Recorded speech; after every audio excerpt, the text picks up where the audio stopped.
My sin was heavy, but chains break at the weight of your glory. I needed shelter, I was an orphan. Now you call me a citizen of heaven.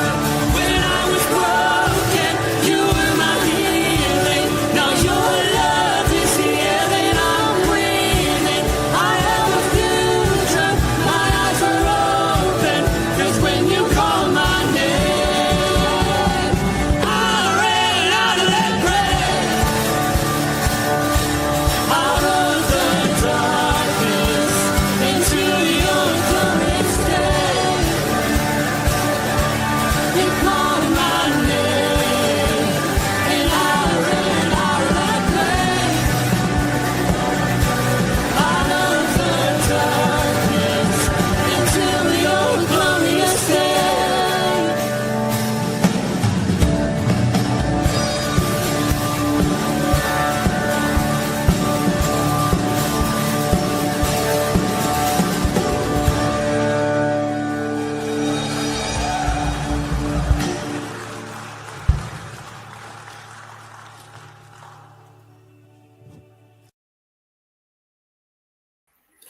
Good morning, Firmly Rooted family. Pastor Tom, Firmly Rooted Church. Great to have all of you on board. I'm understanding from my cousin down in Florida that freezing temperatures are still down in Florida. Wow. Hopefully we're going to get a little nicer, though. I thought I saw that we might be in the mid-50s within a day or two. I hope that's true. We're going to be looking at the devotional book that I wrote, Hope for Troubled Times, an Anchor for the Soul. We're going to be looking at page 18, Keep Up Your Courage. If you've got the book, you can grab that and take a look at it. Let's say hi to a few people. I think my sister Trish was the first one that I saw. There she is. Good morning. I'm out there on Facebook and X. There we go. Patricia, good morning. Connie Sandbrink, good morning. Ken Gooch, good morning. Jody Glenn, good morning. Dr. Colleen, good morning. Karen Thompson, good morning. Bert Reggiani, good morning. All right. Cartier, great to have you on board. Teresa Mason, good morning. Unfamiliar with this individual. I lost my place to live a few years back. Wound up living in a single wide trailer with two strippers for 6 months. Best 6 months of my life. Great. God works in mysterious ways. I guess he does. Teresa, good morning. great to have you on board as well. All right, let me grab my book again, and we're going to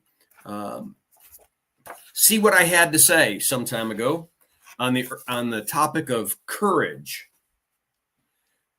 The text is Acts 27, beginning at verse 22.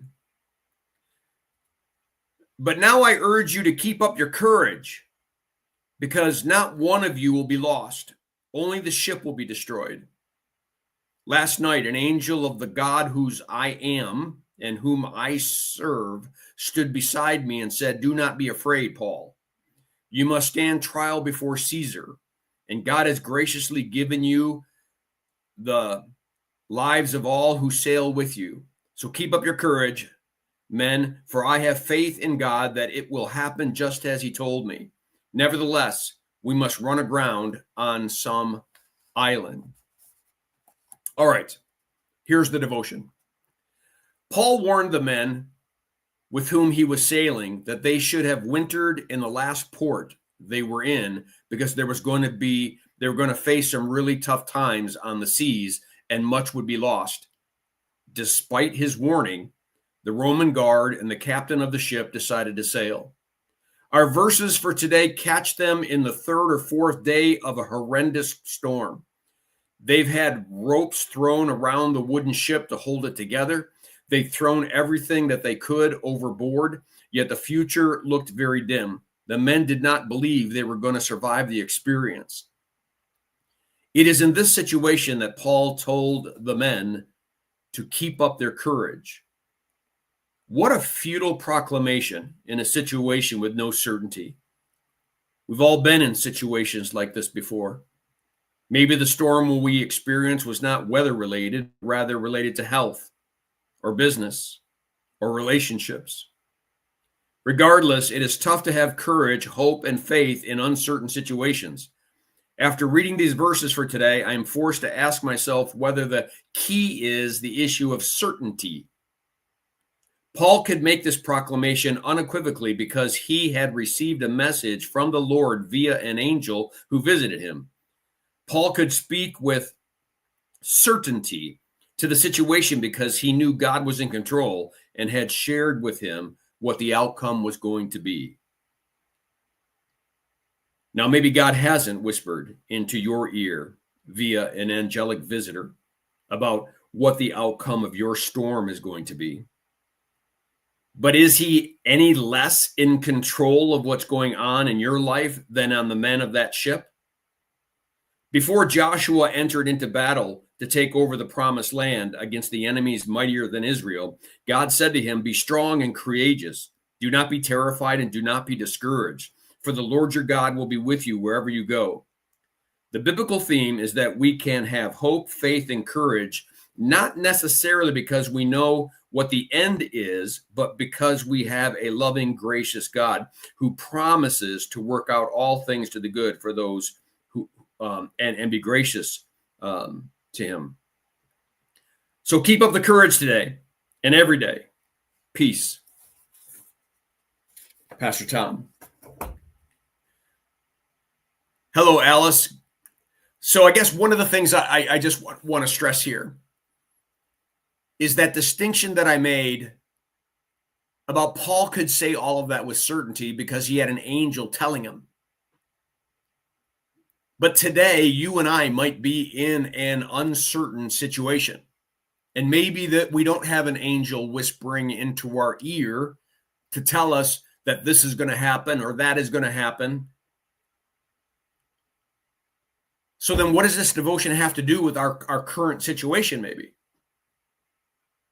It's the fact that God's unchanging. And so some of the things he promises even if we're not hearing angels, that I'm a God who's for you and not against you. I will be closer to you when you're in trouble. I hear your cries and I hear your petitions. I can work all things out to the good for those who love me. These are the promises and these are the certainties that we have, even if an angel isn't whispering into our ear telling us exactly what's going to happen. that God is in control either way. And he's a God who's for us and not against us. So keep up your courage today. All right, that's it. All right, blessings on your day. Make it a firmly rooted day, and may someone see Jesus in us today. Peace.